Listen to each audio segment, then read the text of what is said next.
where only those with proximity to power and the advantage unduly given to them by the spaces they occupy, either in public or private institutions, Mr. Speaker, are able to enjoy living in the country. And we are being asked to repair and fix it.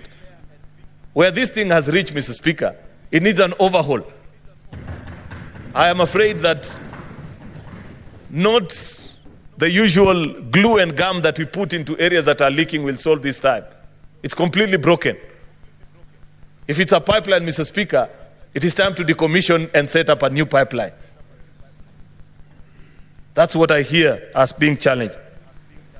We are being told that everybody wants a fair shot at life, and not our children to get better chances at education. Better chances, Mr. Speaker. I grew through our public education systems, from primary to secondary to university, Mr. Speaker. And it was the best at that particular time. People are complaining, Mr. Speaker, that unfortunately, as it is today, nobody with a pen in this country take their children either to public, primary, secondary, or even university, because it's completely finished, Mr. Speaker. The picture of the primary schools that you all went to, Mr. Speaker, while it served and it worked at that particular time, public education is broken at this time. And we must make radical decision, because, Mr. Speaker, that's what they are speaking to. And they are saying, while you guys are okay, what about the kid of the ordinary person? You know, Mr. Speaker, when every time I lost sleep, as I thought through about the issues that we've been through as a country, Mr. Speaker, I asked myself, where is it that we as leaders have lost touch with reality? I didn't grow up as a child of privilege, Mr. Speaker, for your information. I am 38 years old. I came to this parliament at the age of 29. The first 29 years of my life, I spent them in Eastlands, deep in the slums. I have sold sim-sim, like these kids you see on our streets in Ngong Road as you drive, Mr. Speaker. And many times when I see them, I reflect back and I roll down my windows and I share with them, because I know that they are complementing what their parents are doing. That's what sends these kids out to the streets. I know what it feels, Mr. Speaker. But why is it that when granted such an opportunity, we are not able to make it better? I believe that an opportunity to serve, Mr. Speaker, and this is what I hear us being told as the leaders, an opportunity to serve is to be reminded that we have issues, but we have looked at you and we think you have the wisdom and the ability to make it work for all of us. Can you go and serve? Go and make it possible for the rest of us to enjoy. But unfortunately, either by design or because that is what the country is accustomed to, Mr. Speaker, when you get the first line at the queue, we don't think about the second and the third onwards, Mr. Speaker. We are satisfied that so long as I've had my serving at the table, that will be enough. That's what people are complaining about, Mr. Speaker. And we are here to plead this morning that grant us the opportunity to lead the country as the Senate of Kenya in making the right and the correct decision, so that we don't lose our country. I say this at this particular time, Mr. Speaker, so that people may know that in whatever we say, in whatever we do, anarchy is not an option.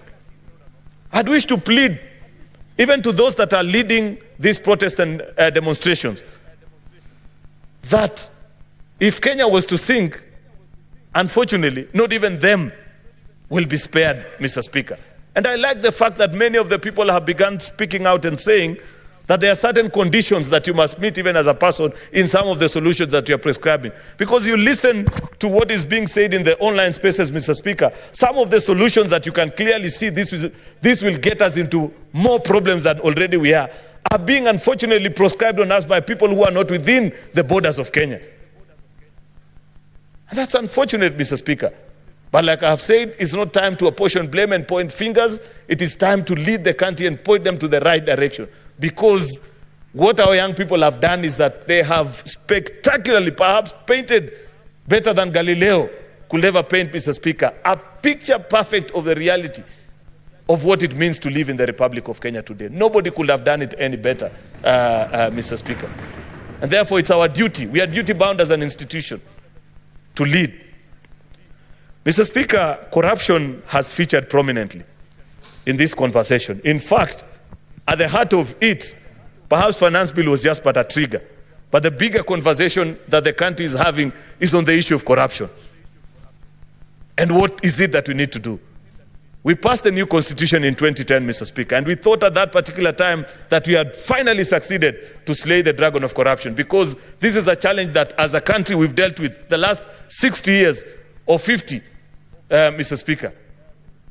But the question that people are saying is that instead of actually getting better, despite the fact that we have created independent offices, Mr. Speaker, it has become worse. EACC has crafted, and that's a conversation that we will need to have as a House. And eventually, Mr. Speaker, something that we haven't resolved at this point is when we have the thematic areas, shall we resolve them as a committee of the whole? There's a big thinking that says, given the national importance of this conversation, we cannot even relegate it to the committees. There are those that hold a slightly different view, and we will take time to reflect, and I am willing to be persuaded as I listen to my colleagues when they'll be speaking on this issue, Mr. Speaker, whether we deal with it as a committee of the whole. Because we must invite EACC here, Mr. Speaker. And they must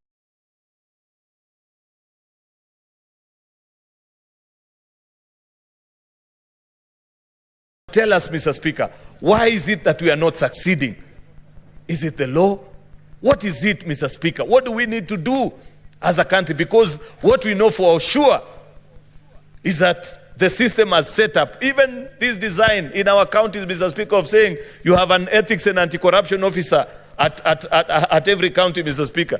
Basically what it takes is that they are quickly captured, Mr. Speaker, and they become appendages of the corrupt system in our various counties, Mr. Speaker. The same can be said nationally. And this issue, Mr. Speaker, if we were to be honest, and I wish that the country also indulges us, is that corruption is not only a problem of leaders. It's a national problem. It's a values problem that we have as a people.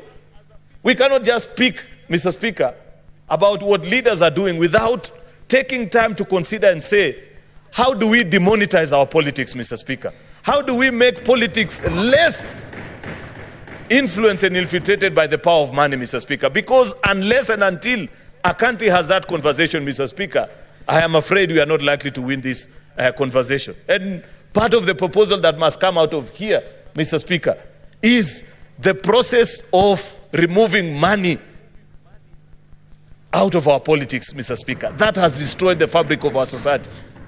And I like the fact that listening to the president the other day, he said, and this is something that, a conversation that many of us have had many times, that even this issue of Harambee is the way it's being done, Mr. Speaker, this presentation of resources, Mr. Speaker, that perhaps it's time to ban it from us as public officials, so that when I go before people, I tell them about policies that I have made to make their life better, not the 2 million shillings that I'm carrying in my car to give them to build a classroom for them, Mr. Speaker.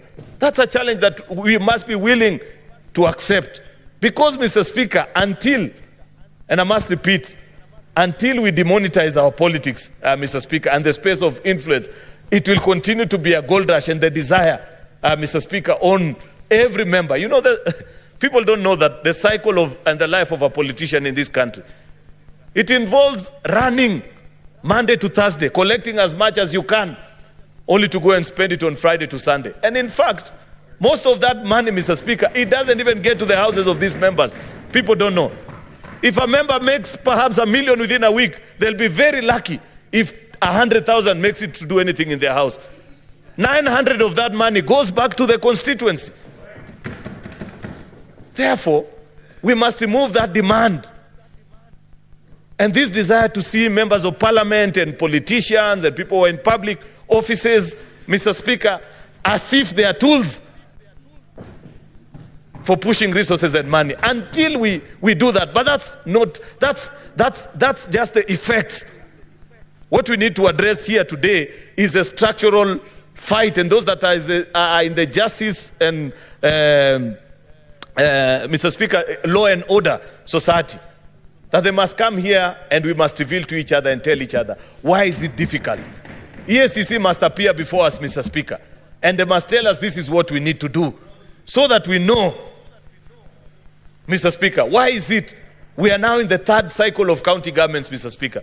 Everybody knows why people can almost kill each other to be county governors, Mr. Speaker. But we don't have a solid case, not one, before any courts of law that can point out and say, this is what we have done as an institution.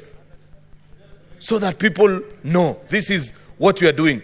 We will be willing, Mr. Speaker, because this has featured prominently. We are being even challenged, Mr. Speaker, as an institution on the things that we have done and said and the laws that we have passed. We must make it difficult. It must pain people, Mr. Speaker, to break the system after we repair it. The punishment must be punitive, Mr. Speaker, so that it gets to a point where people fear.